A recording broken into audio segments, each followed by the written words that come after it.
الله الرحمن الرحيم وبرنامج كني كبدا ميسان سيدي عادة هيد أينو كهذا ترني أرماها سومالي لان وتمر كورة سند وناكسن رمضان وناكسن يدم بالله يعني إلهي إذا كرتين الناس متكوسب أينو تنا كل ما يستنى عارف ما تقدر ينام تقوليه تانا كوب قادنو تكلي حكتنا نجي إلهي قارسينيو ما أنت واحد كهذا لنا سومالي هشيسة كشان دولته هشيسة كلام سيدي دبا نجا هشيسة إنه قالي لما هشيس كي وقوريه إنه قالي وحكي دي بيويل هشيس كدي بيويل لما أنت وحنا أينو كفايدني يروحها meel tafaasiishiisu ku qoran tahay oo laga sheekeeyo oo iyagu waxay sheegtaan imaaraadku 400 milyan iyo siyaada inay geliyeen DP World berbera ha geliyaane meel ay ku daafuran tahay kharashkaasi sidoo u baxay iyo wuxuu kala ahaa oo imika hadda dawladda Soomaaliland weydiisay iyo maamulka dekedaha lagu sheegi karo meel yaala ma jiro mashkuuladuna waxa weeye heshiiska inuu la galay DP World ay inay ku maamusho dekeda wuxuu heshiis maaragtay dhinac ka raran heshiiska la madaxweynihii baa tagay wasiiradii baa tagay dawladdii baa tagtay haddana maanta haddii la yiraahdo xafiiska kaydka muxuu ahaa waraaqaha ama arkeebka dawladda ee madaxtooyada yaala hal laga soo helo lagama helayo taa waxa macnaheedu yahay تبر لفاكو ترتي إن هشيس كاسي هشيس لما يسترن ودافرن عنو هاي أي عدين تاسب بحنا صح وهاي هاي هشيس كوالا قالي وصعدا وشقينا يا ولي تركوب كصوب حيد كده وحي نقصو قاري وحد لقى رجوي هذه يقول واحد كده ماركتي وربحنا ده ماركتي صدح بلون أما أفر بلون لا أو صدح قرصنا كيلو صاروا ولقى فيلي وسارد ماركتي حوها كان عسيقة هاي دكدو هوسي ما ضم عملهان دكدو هوسي ما دان ولقين ما ينعرق أنا تاسي واحد موتشينا صح إني نفهم سنين بقى وشدد النوب حنا دكدن والدكدة وقومهم سن إيه سومالي لا هاي بربرين waxay noqotay meesha caalamkii oo dhan soo eegayo ya meesha ay ka dagaalamayaan maamulkii muqdisho ee sidan aynu ognahay burburay ilaa meesha muqdisho dawladda kama jirto ilaa kuwii baydhabo joogay baa inaga inoo soo hanjabaya meel walba waa laynooga soo hanjabaya dadkii caadiga ahaa baa hadlaya waxaad moodaa dhulwaanku kiciyada noqdeen nimankii Soomaaliya loo odhan jiray hadda dawladda kama jirto maamul 18 kun oo askari oo Afrikaan ah oo aanay shaqo ku lahayn oo reer galbeedka iyo maaragtay mushaaradooda iyo kharashkooda bixiyaan ayaa ilaaliyo caasimadda la ilaaliya dhulka haystaana miyigana uma bixi karaan muqdisho ku dheedaa lagu haystaa oo laga dagaalamayo oo dagaal ku soconaya haddana de maaragtay nool hadal ma daaye maamulkii Xasan Sheekh ayaa inta hadiya habeen ku ololeynaya oo ku eleeladaya Somaliland sidii loola dagaalami lahaa iyo sidii u qabsan lahaa arinta kale waxa weeyaan iyadana soo dajisay اعترافتي maxay iyaduna dawladda Israa'iil horta اعترافka Israa'iil maanta inama اعتراafin markii aynu ka qaadanay gobonnimadeennii boqortooyadii Ingiriiska iyo Ireland boqortooyada midowday 26 Juun 1960 Israa'iil dawladdii ugu horeysay inay اعتراftay baa warqadii ay nagu اعتراftay waxa qortay islaantii ra'iisul wasaare ahaan jirtay haweeneydii ahaan jirtay Israa'iil ee arrimaha dibadda bariga Golda Meir baa yaa la oran jiray dagaalkii 73 ee la yiraahdo dagaalkii 6 cisho iyada ra'iisul wasaare ka ahayd Israa'iil marka 35 wadanayna اعتراafay ayaa ka tirsanay hal iyo goor markay hadlayaan dadka Soomaaliyadaasi ay hadlayso waxaynu isku raacnay laba dal oo kala maamula oo laba mustacmar kala haysteen oo had defined oo qeexan ma had lagu murmay karo oo caalami ah Israa'iil markaas sidii ay u hadashay intii dowladdii Somaliland dhalatay ay sheegan kari weyday ay caddayn kari weyday ay ku dhawaaqi kari weyday ee ixtiraaci kari weyday ayaa horta Israa'iil sheegtay wixii soo day la maanta meel inoo yaalo oo imika dee ma garanaysaa la saxayna ma jiro ilaa imika arrintaa aad baa looga qayliyey carabtii baa ka qaylisay masaaridii baa ciidan keentay sacuudigii baa qayliyey waa la isla kacay turkigii baa isla kacay turkigu markii uu Soomaaliya tagay muxuu Erdogan iyo xaaskiisu abaaraa ka jiray iyo baxbaa ka jiray ciidankiisii uu keenay maalgashi buu sameeyey dekada iyagaa maamula madaarka muxuu ahaa aadan cadde ee muqdisho iyagaa maamula ciidan baa ka jooga imigana waxaabay samaysanayaanba oo ay dhagax dhigteen xarun qamar sanaaciyada iyo laga diro sawaariikhda cirka loo dirayo oo weyn bay ka wadaan halkaa ciidankoodii baa yimid badda shidaal bay ka sahmiyeen dana waa weyn bay meesha ayuu turkigu ka galay oo weliba sida laga soo sheegayo waxa weeyaan dadkii muqdisho deganaa ee shaqaalaha ahaa ee halkaa ka shaqaynayay aad bay uga cabanayaan siduu turkigu ula macaamilo sidii dowlad mustacmar ayuu ula macaamilaa sidii dowlad saaxiibo walaalo muslim ulama macaamilo isagii baa ka qayliyey horta turkigu taariikh ahaan dee isagaa laga qabsaday Falastiin dagaalkii koobaad waa kii uu ku baaba'ay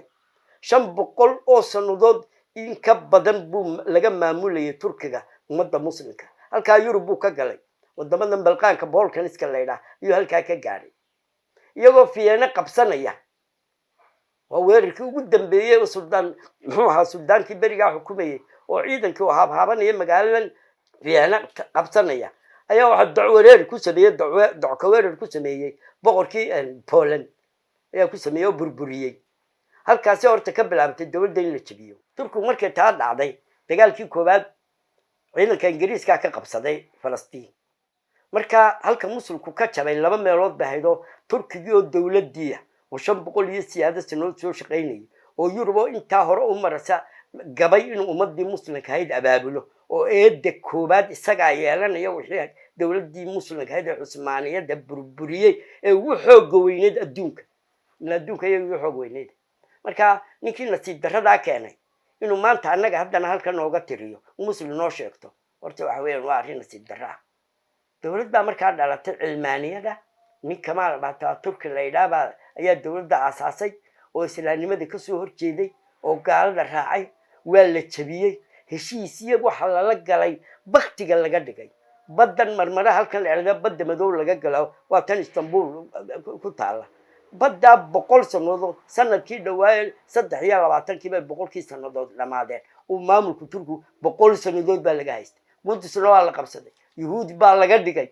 carabtiina maxaa laga dhigay ila carabta isticmaaleen muxuu ahaa Ingiriiska iyo Faransiiskuna uu ku yaray labadoodan Ingiriiska iyo Faransiiska 100 sanadood buu dagaal ka dhex socday arintay ku heshiiyeen waxay ahayd inay dawladda muslimka la burburiyo halkaas horta ku heshiiyeen Faransiiskuna deyntu qabsan kariyo uu qabsaday bariga dhexe oo ay kow ka tahay Lebanon iyo Syria ayuu qabsaday marka waxa weeyaan war dadkii muslimka jabiyay in annaka muslimnimadu idin la nimido muslimnimadu u faanaan maaha imikadan masaajidada markay galayaan dumarku iyagoo dharkoogii gaagaabnaa xidhan bay galaano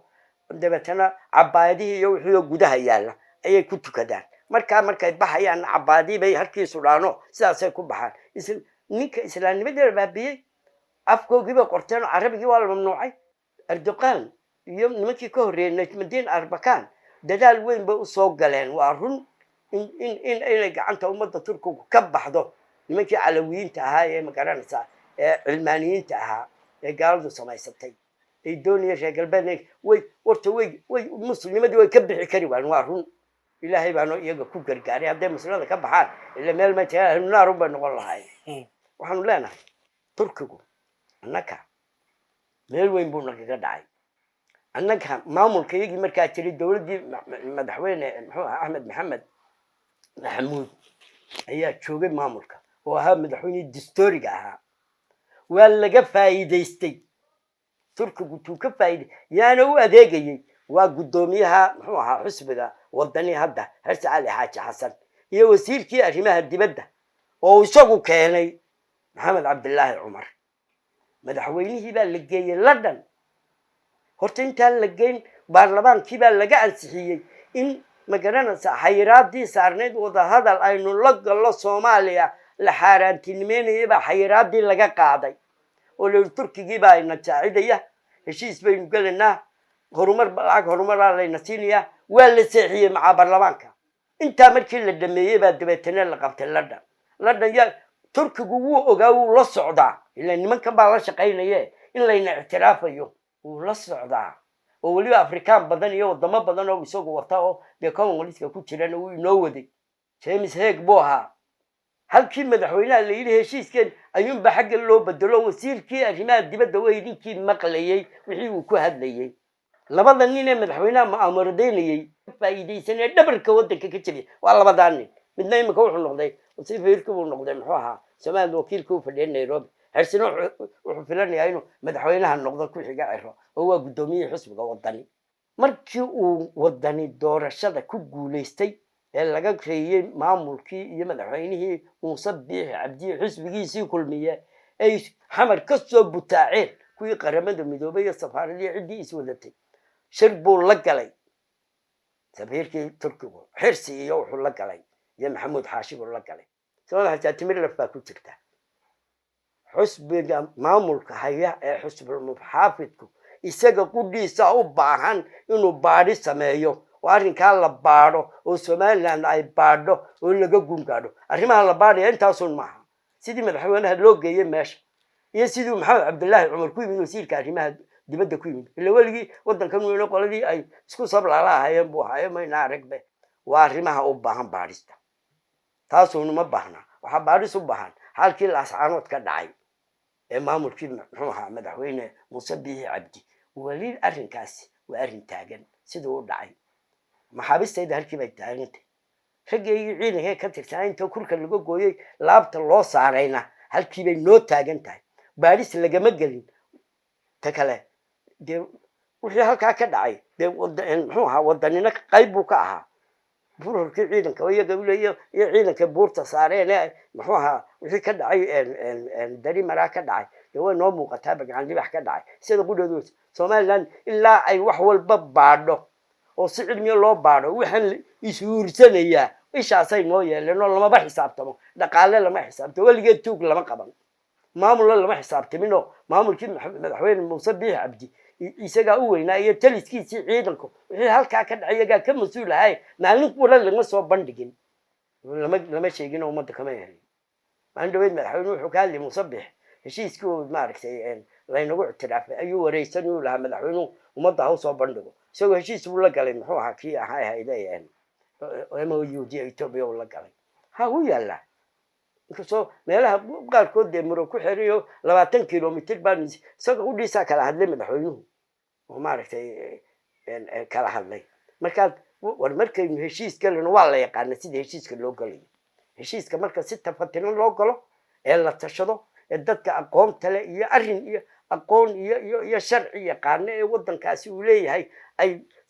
kastoo midho dhaliyaan waxa loo gudbinayaa golaha wakiilada iyo baarlamaanka iyo guurtidii isku noqdeen markaasuu madaxweynihiina saxeexaya markaasuu dhaqangal iyo sharci yahay waxaan bislayn dadka looma dhigo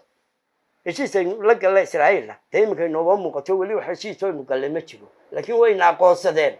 arrinta balaadu ka dhacday imika ka taagantay qayladu ka taagantayna waa taa laakiin waxaan u sheegaynaa reer Soomaaliya heshiisku baynu gelinaano idinku raacno annagoo jibbaysan baynu idin nin keliyaan markaa Soomaaliya ru sheegay Allah u naxariis ninkii soo buuxa BBC da wareysatay wuxuu waysa soo dhiibeenuune wax heshiis aanu galayba may jirin haddaad magaastira ka soo baka BBC da ka dalbo 5 gili bay kugu taagnaanaysaa inaad arrinka xaqiijiso codkiisa oo duwan hesho ma wax weyn ma baanu dhahay khariid bay noo dhahaysay had maamul bay noo dhahay international ay noo dhahay ما لنا هاي وريا مخادنا نسكب فضية دولة دم بانو إني لازم ماشي وحين نجرها عينا أنا قوم بقرنا Somali نمدي عنو إمك كسو تاجلنا يعني مرة عنو كنا عنو Somali نمدي باي إمك لغتي عنو كنا حنا با وهاي أنا جم حنا ردي وهالكوي نبربرية عدو كذا هذا Somali شاكني هم بدل Somali يقول كقول ليا والظالمين Somaliين من تفتادر iminkana waxa weeye dowlad Soomaaliya meesha ka dhisan ma jirto waanu soo dhaweyn lahayn waxbaan wada qabsan lahayn hiiliyo waanu isku leenahay iyagii baa jiran niman shabaab la yiraahdo halkan haysta gaaladii baa haysata muxuu ahaa xaalana fadhido madaxweynuhu aanu geli karin dekadaheegii erebado meel taraf Soomaaliyeed ay jirto gacan ay ku haysaa ma jirto in yaroo maamulo faataa dhuuleynaysa unba meesha joogta anagoo jecelahay dowlad Soomaaliya samaysanto dan bay noo tahay laakiin si fawda baa loo hadlayaa adeer waxay fawda way dhamaatay dowlad baanu nahay ninkan berigaanu noo sidaan noo aqoonsano cirka horta biyo ku cabarinta kale noogu faantaan waxay tahay imika waqooyi bari oo gobolkii soo bari baad nooga sheekeynaysaa muxuu ahaa maamulka ka jira Laascaanood iyo reer Sool waa reer Somaliland waa arrin daaqil oo noocna ku leenahay annaka isku haysana sidii ay nooga tageen iyo wixii ka dhacay halkaasina waa tan nimiga ka waramayo waa arrin noo taala oo daaqiliya been yaa la sheegi nin baan maqlayay leh waxaanu samaynaynaa Turkigii baa ciidan soo dhigaya Sacuudigii baa soo dhigaya baraha bulshada laga sheegaya maamul baa la asqoor la dhigaya maamul muxuu ahaa ku xidhan oo Turkigii waa tagay halko Soomaali waqooyi bari Laascaanood waqooyi bari ma hayna waa la yaqaan halkay tahay Laascaanood halkay ka tirsan waa la yaqaan heshiiskii Soomaaliland ay ku gashay Lancaster House ka mid bay ahaayeen weligoodna ka mid bay halkan ahaanaya dad ilaahay kala dareemayna dad isku mid ah oo walaalo wada dhashay wixii noo yaalaan waa arrin siyaasadeed ma colaad iyo cadaawad maaragtay la fajabis oo meel lagu sheegi kara maaha waxaan ku soo gabagabeynaa Soomaaliland waxay u baahan tahay dowladeedani inay si fiican oo ka fiican maamuladii hore in badan bay qaylinisay oo la qaylinay oo madaxweyne Cabdiraxmaan iyo xisbigiisu oo Cabdiraxmaan Qaasim madaxweyne uu lahaa xabada isu dhiga si ay maamulku u yimaado ilaahay baa u diibay aan ku raacsanahay waa madaxweynihii qaranka arrinkan galbeedka ka soconaya anu khaas ahaan inta aan aqoon u leeyahay markaan warkeedii qaatay dowladdu halkaa weli arrinkaa kamay gungaarin laba ciidan beelood oo labadiiba beelay Somaliland ayaa midba ciidan meel ku haysta uu ka kala u buaya oo isku duulaya hub isu haysta ciidankii qarankuna geestii iyo wuxuu ilaalinayaa iyo muxuu hayaa hadkii buu ilaalinayaa Djibouti iyo Somaliland iyo Ethiopia ay ku kulmayeen buu fadhiyaa oo dadkan u kala ilaalina marka ugu horeysay wax weeye ciidan beeleedyada meesha fadhiya dowladda Somaliland mid walba amar ku siiso inay halkoodii ku noqdaan oo ciidan meel jooga oo urursan oo aan kii dowladda ahayn inuu meel fadhiyo dowladda Somaliland ceeb ku yahay Somaliland marka waxa weeye dad xuquuq qurunku ka dhasha ma waxa meesha ka soo socda waxa weyn waa arrin xumo ah dowladda talaabada ha qaado dhaqanka ha isticmaasho guurtida ha isticmaasho wasaaradda arrimaha gudaha ha isticmaasho ciidanka qaranka iyo ciidamada qaranka ama qalabkiisa oo booliiska iyo kuwa kala duwan ha isticmaasho waxa weyn arrinka xoog iyo xeelad waxay meesha ka qabnaa marbatay ku suuro gelinayso waa ciidanka degdeg loo kala dira oo ciidan beeleedyadan ku soo duulayay marba tuulo imanaya ciidan kale ku duulaya gardarada lagu qaadaa heshiisna ay dowladdu ka gashaa cidii diida taana sidii quraanka ku jirta waxay haday laba qolo is qabtaan diiday maaragtay ergada diida ku jajabiyo marka dabeetana ay ilaahay xaqiisa u soo noqotay nabadda aqbasho dhexdhexaadiya waa walaaladiino si siman oo cadaalad ku jirto dhexdhexaadiya taasina waa shaqo dowladda laga doonayo laakiin waxa weyn dowladnimadu waxay u baahan tahay inay horta isa sugto oo force ka xoog weyn labadan beelood ila labadan beelood ba ciidanka ka tirsan yihiin ciidanka qaranka Soomaaliya soo beelo ka tirsan weeyaan waana beelaha la doonaya maanta in Soomaaliya difaacano waa iyaga oo difaaca oo simanhay maaragtay difaaca iyo maaragtay iyo xuquuqda way noo simanhay marka arrinta waxa leenahay si degdeg wax looga qabto Soomaaliya ha shaqaysato qabiyad tirta arrimaheedaan leenahay ilaahayna garab galo wassalaamu calaykum waraxmatullaahi bismillaahi raxmaani raxiim waa barnaamijkii Kafadaa Miisaan waxaanu leenahay marka hore ramadaan mubaarak ilaahay khayrkeeda iyo ajarkeeda iyo barakadeeda ba ilaahay hayna siiyo nabad qab baynu ku soomaynaa ilaahay nabad qab hayno ugu dhamaystiro ilaahay tan iyo tu ka dambaysiyo kuwa ka dambeeyaba ilaahay caafimaad qab hayno ugu gaarsiiyo marka hore dalka waxa ka jira abaarahana ilaahay inaga soo jabiyo waxaanu ka hadlaynaa dhowr arrimood gaar ahaan arrinta jinsiyadda Somaliland oo aad iyo aad muhiim u ah oo dastuurka iyo xeerkeena jinsiyaduba ay qeexeen oo dhawaanahan aynu arkaynay in dad aan u dhalan somalilan ay ku faanayeen inay qaateen kaarhkii muwaadinnimada somalilan waa foolxumo runtii arrintaasi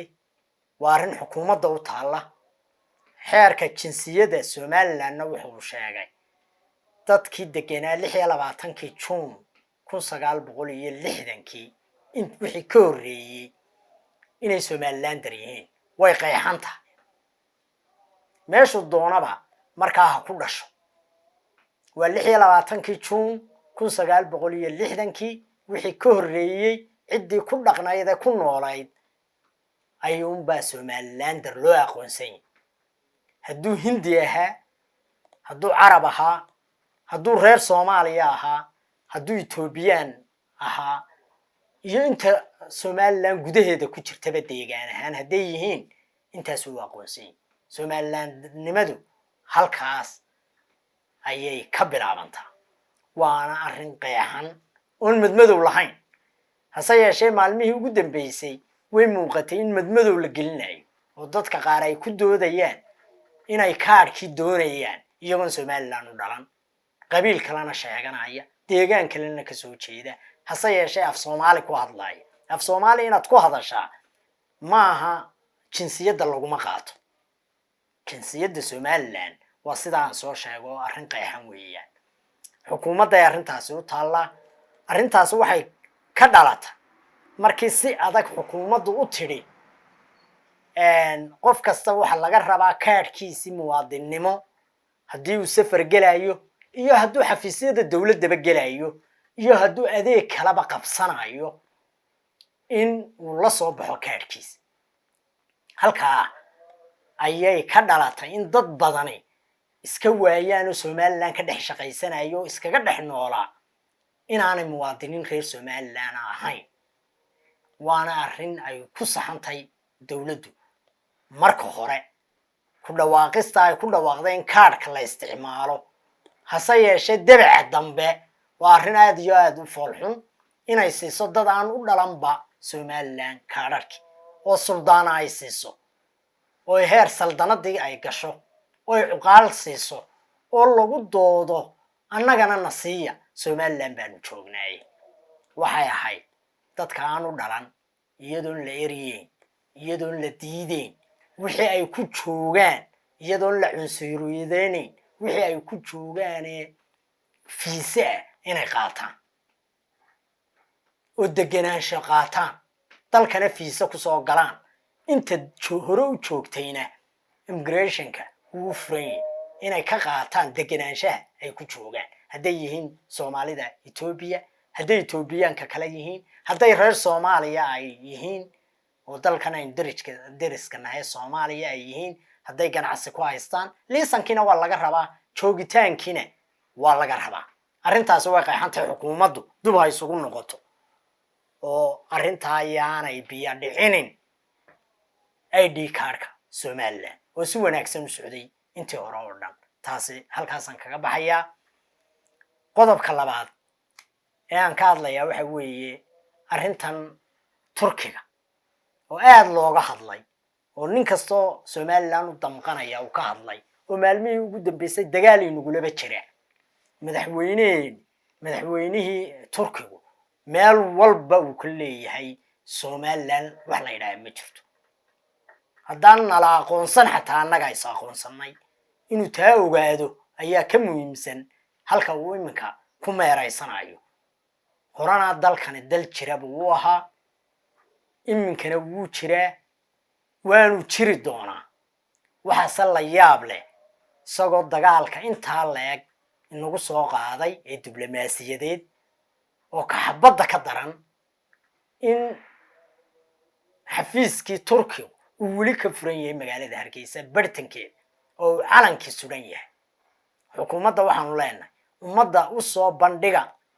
xukuumadda cabdiraxmaan ciro ummadda ha u soo bandhigto waxa aad ku bedelateen inuu sii furnaado xafiiska turkiga ee magaalada hargeysa waayo waxaa jira waxay idin xeerinaysaan oo aanay ummaddu ogeyn oo aanay ka warqabin taana xukuumaddan leeyahay haddii se ay maamul xumo idinka tahay dub isugu noqda dalka waynu wada leenahay waynu isbaraarujinaynaa waanuna idin xasuusinaynaa in weli xafiiskii ka furan yahay magaalada Hargeysa ficiliyan ayay ku habboonayd markii uu Itoobiya joogay madaxweynaha Turkigu inaynu inaguna xafiiskan shirfaha u laabno aynu nidhaahno 48 saacadood kaga anbabax dalka ama 72 saacadood gudahood ay kaga baxaan isaguna uu arko ummaduna way ku diirsan lahay taana arrintaas ayaan ku sii dheeraan maayo Turkiga iyo waxa uu wado waxaan ku soo gabagabeynayaa ictiraafka Somaliland runtii dalkayna ictiraafay waynu ka warqabnaa heshiisyada sida horeba loo wada sheegay ictiraafka kullayba heshiisna waa ku lifaaqay in kastoo la sheegin golaha wakiilada golaha wasiirada ummadda Somaliland bulshada Somaliland intaba waa ku habboontahay in loo soo bandhigo oo la tilmaamo oo la sheego waayo dhawaan waxa baxay koox loo tababarayo xagga biyaha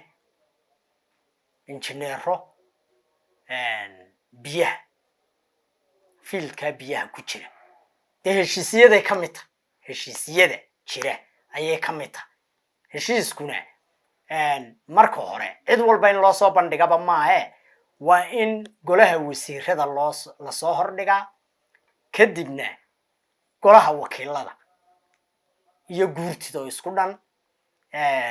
imika waa bishii Ramadaan baynu ku jirnaa taa ictiraafkana intaasaan ka leeyahay ictiraafka waxa muuqata oo inuu wada ognahay maaha awood aynu leenahay iyo karti kumaynaan keenin way muuqataa waa istiraatiijiyad laynaga leeyahay ayay ku tin arrintaa oo aynu ka wada dheregsanahay oo minallaahina ka tin oo inuu Ilaahay ugu mahadnaqayno xukuumaduna go'aan qaadashadii ay go'aan ka qaadatay ayaa iyadana loogu mahadnaqayaa runtii marka in aynu arrintaa la dedejiyo oo wixii la xidhiidha arrimaha golaha wakiilada la soo hordhigo taa ictiraafkana intaasaan ka oranayaa inkastoo aanu horena u hambaliyeynay dhowr jeer oo horena aanu ka hadalnay maalinba wixii taaganna in la tilmaamaa waa shay muhiim ah waxa waqtigan aynu joogno waa Ramadaan bisha March ayay naga dhamaanaysaa kullayba madaxweynaha waxa looga fadhiyaa Cabdiraxmaan Ciro khudbadii sanadlaha ahayd oo iyada qudheedu dub u dhacday oo sanad walba bisha koobaad waajib tahay inuu jeediyo oo muddo dhaafa iyadana waxaanu ku baraarujinaynaa in waqtigeedii uu qabto oo ummadda la hadlo labadii golaba isugu yeero oo la hadlo dadkuna halkaas ayay kala soconayaan wixii sanadka qabsoomay iyo sanadka soo socda balaanka xukuumadda ay leedahay si halka looga dheehdo oo ay uga muuqato aad iyo aad halkaas intaasaan ku soo koobaynaa wassalaamu calaykum waraxmatullaahi wabarakaatu kamaran cheegi bangiga oo la jeer dahabalaas bukaydso lacagtaada mar kasta iyo meel kasta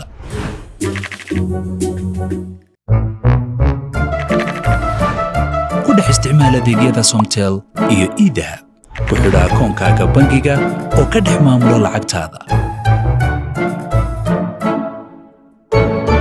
u soo wareegoo la jaanqaad dunida casriga